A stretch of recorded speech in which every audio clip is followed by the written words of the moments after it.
atau di laboratorium batuan inti dengan beberapa metode ya. Kemudian untuk dari analisa logging juga Anda bisa menerima atau menganalisa atau menghitung dari neutron law, density law, dan sonic law. Mengapa porositas merupakan satu parameter yang penting? Karena porositas adalah Anda tahu bahwa porositas adalah sebagai pengisi atau rongga pori perbandingan antara rongga pori dan bulk volume yang dimana reservoir atau hidrokarbon akan terjebak pada rongga pori tersebut ya, sehingga porositas menjadi penting. Nah, kalau kita lihat bagaimana menghitung SW atau bagaimana menghitung volume hidrokarbon yang ada dalam lapangan atau di dalam sumur, di dalam reservoir, itu kan juga ada parameter porositasnya. Nah, oleh karena itu jika menghitung porositasnya salah, nanti hasil SW-nya juga bisa salah dan hasil perhitungan volume dari hidrokarbon yang ada dalam lapisan juga akan menjadi salah. Oleh karena itu, bagaimana mencari atau menghitung porositas harus betul-betul bisa akurat. Nah, kenapa juga dalam logging ada 3 cara? Ada dari neutron law, density law, dan sonic law. Itu juga karena tentunya satu jenis law belum tentu menghasilkan suatu hasil yang akurat sekali ya, sehingga perlu adanya data atau hasil analisa yang lain yang lebih sesuai. Ada beberapa yang mungkin lebih sesuai dengan sonic law, ada beberapa yang lebih sesuai dengan neutron law, ada beberapa yang lebih sesuai dengan density law. Nah, kemudian juga nanti kenapa juga masih juga ada hasil analisa dari laboratorium. Nanti juga itu dikonversi juga. Jadi kita harus yakin bahwa porositas yang akan kita analisa itu dalam posisi benar ya. Karena tadi yang saya sampaikan bahwa bisa menyebabkan perhitungan dari saturasi salah. Bisa menyebabkan perhitungan dari menghitung volume hidrokarbon salah juga. Sehingga kalau hasil porositasnya sudah benar, maka insya Allah perhitungan dari SW-nya benar dan perhitungan dari berapa hidrokarbon yang ada dalam lapisan tersebut juga menjadi benar. Nah, itu mengenai sebetulnya pada pertemuan ke-8 atau 9 karena minggu ke-8 kan UTS. Nah, itu bagaimana kita menganalisa gas. Nah, sebelum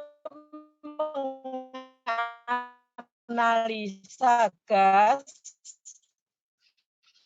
gas itu dari dua jenis porosa gas. Porosity law lebih saya dahulukan, baru kalau sudah kuliah mengenai porosity law baru mengenai gas ya. Nah, kemudian nanti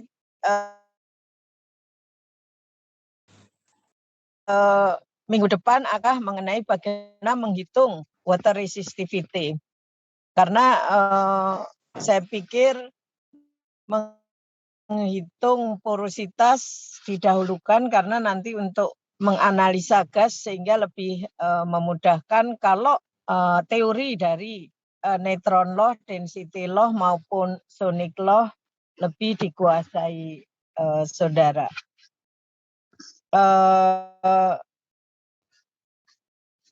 Sampai sebelum menginjak ini ada pertanyaan mengenai porositas? Prof. Asri, mohon maaf. Ya. Saya sudah cek di grup yang Penpor gabungan, Ibu, tapi buku yang Ibu bilang tidak ada, Bu. Saya sudah scroll ke atas, memang tidak ada, Bu. Link untuk ini buku ke perpustakaan. Link untuk mendownload buku dari perpustakaan universitas. Oh, baik, Bu. Terima kasih banyak. Ada kalau linknya. Yang saya kasih linknya. Coba dilihat dulu, coba. Ada enggak?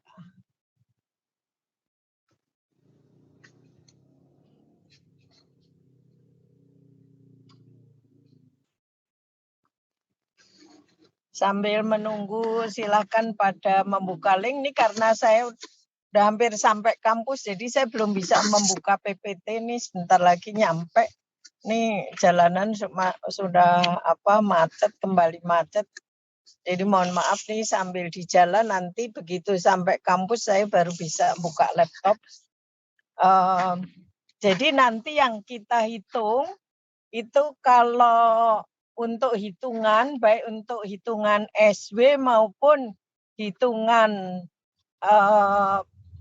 cadangan atau berapa total hidrokarbon yang ada itu harus porositas efektif. Nah, neutron law itu yang didapat adalah langsung harga porositas tapi apparent limestone ya. Jadi kalau densitas itu density law itu yang didapat rho B. Nah, untuk mendapatkan porositas masih harus menggunakan rumus.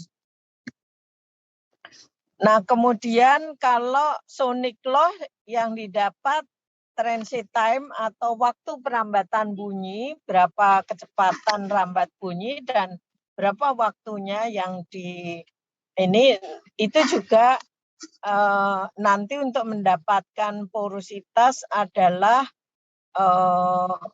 dengan menggunakan rumus.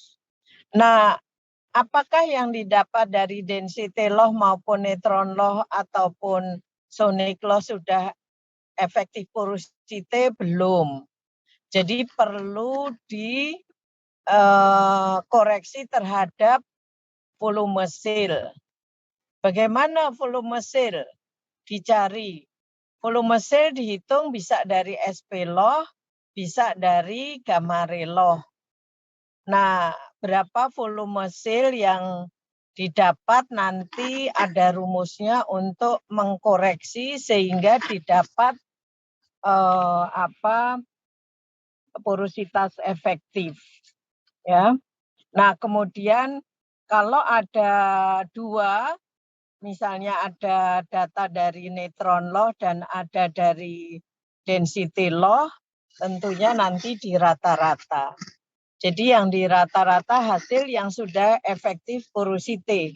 Jadi kita berbicara atau kalau untuk perhitungan, yakinlah bahwa yang untuk perhitungan itu adalah efektif porosity.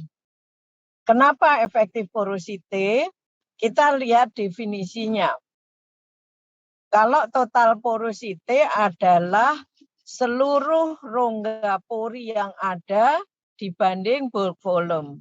Sedangkan kalau efektif porosity adalah rongga pori yang saling berhubungan.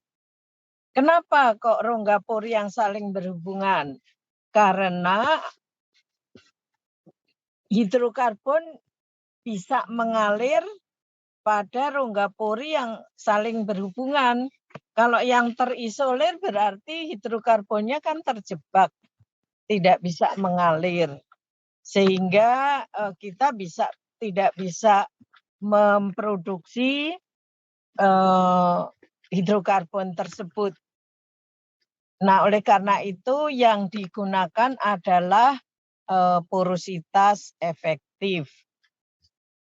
Nah, kalau kita lihat pada hasil rekaman, di mana sih letak porosity hasil rekaman porositas?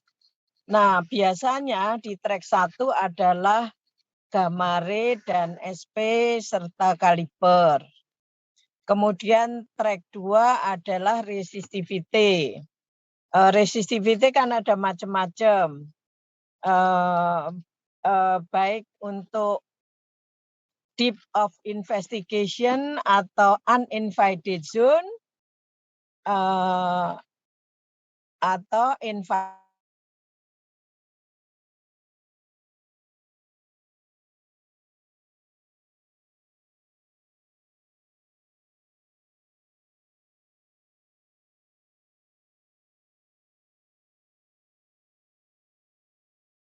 adalah zona yang terinvasi filtrat lumpur. Nah, filtrat lumpur adalah biasanya